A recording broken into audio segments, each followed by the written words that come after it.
عامل دايت وصار لك ملتزم فيه شهرين ثلاثة على افتراض لتخسر شوية وزن زيادة عندك، وتروح يوم متهور وخارب الدنيا بأكلة روس وفوارغ ولسانات تحت الكوسة والدوالي، وتروح محلي بشوكولات تشيز كيك أكيد مع علبة بيبسي دايت. وبعد ما خلصت هالجريمة بلشت تندب حظك إنه كل الدايت اللي كنت عامله من قبل راح على الفاضي. وراح يلحق هالتفكير طبعا ما لا يخفاكم من سلبية وحزن واكتئاب. أو مثلا لما تكون بمقابلة عمل ويفاجئك اللي بيعمل معك المقابلة بسؤال فضائي مثل ليش الجمل ليش، أو أعطيني 50 استخدام لملقط الغسيل، أو أعطيني أي إنجاز انعمل بتاريخ مجلس النواب الأردني. المهم ما عرفت تجاوب هالأسئلة الفضائية منيح، وهالشي خلاك تفكر انه المقابلة راحت على الفاضي، واللي حيؤدي برضو انك ما تجاوب الاسئلة اللاحقة لهالسؤال برضو بطريقة صح، وبلشت تعتبر انه المقابلة صارت تضييع وقت. او امثلة ابسط من هيك زي لما تحكي اذا خلصت الجامعة وما لقيت شغل اول ما اخلص كل دراستي راحت على الفاضي. الامثلة اللي حكيناها كلياتها بتندرج تحت طريقة تفكير تسمى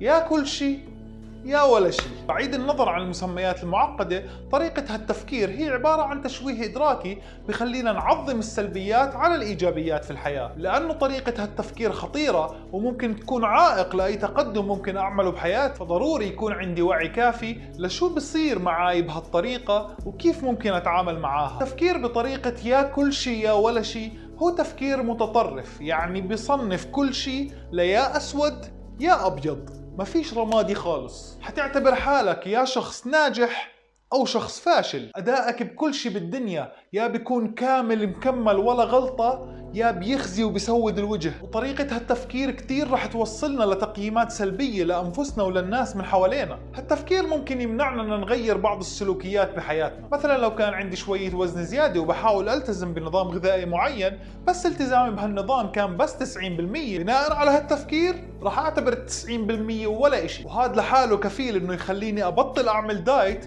وارجع اسفح اكثر من اول. والسؤال زي دايما كيف ممكن اتعامل مع طريقة هالتفكير واغيرها؟ تعاطف مع نفسك، كون حنون مع حالك. اذا مش قادر تعمل شيء ويكون 100% صح ببساطة احكي لحالك ما حد بيقدر يعمله 100%. اذا مش قادر تعمل شيء معين لانك تعبان او لانك مش قادر، احكي لنفسك انا كنت بدي اعمل هالشيء اليوم بس مش قادر أعمله فبخليه لبكرة. يعني ببساطة نخلي خطابنا مع نفسنا ألطف. ركز على كل إشي عملته أو أنجزت. تفكير يا كل شي يا ولا شي بالعادة حيختزل كل إشي منيح انت عملته بحياتك، وهالشي بحد ذاته مدمر نفسيا وحيحسسنا أكيد إنه أشخاص فاشلين. ركز على الشي المنيح اللي عملته واللي أنجزته حتى هاي اللحظة شو ما كان بسيط. لازم بأي شي بدنا نعمله ندرك إنه لا بأس ببعض الانتكاسات أو التراجع أو الضعف، والإحساس بعدم القدرة إن نكمل طبيعي جدا. لاقي الجانب الإيجابي. لما آكل شي غير صحي ببساطة بحكي لحالي صحتين ولا يضل بنفسي. ممكن لو حرمت حالي هالمرة أضل أفكر بالأكل الغير صحي للأبد، بس هيك خلص أنا حسيت حالي جديد وبقدر أكمل أكتر.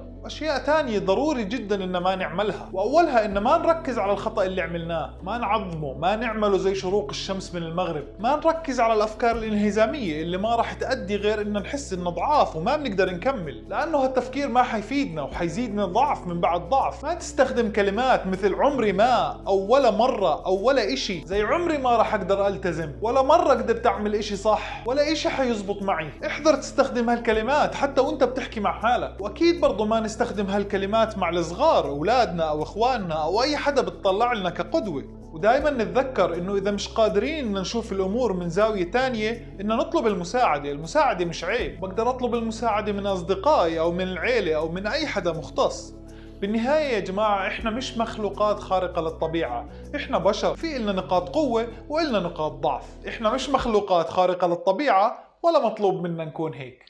الإنسان بطبيعته بيحب يشارك المعرفة لأسباب كتير، لنظهر الجانب الأفضل منا أو حتى لنحس بشعور أحسن، لنعلم ونساعد أو لنقنع ونتواصل. شو ما كان هدفكم لا تنسوا تشاركوا هالفيديو وتحكوا لي بالتعليقات شو عجبكم بعد ما تعملوا لايك أو شو ما عجبكم بعد ما تعملوا ديسلايك. وعلى الجهتين اشتركوا بالقناة ليوصلكم كل شي جديد مني أنا هاني هواش ومن سوبر إيجو.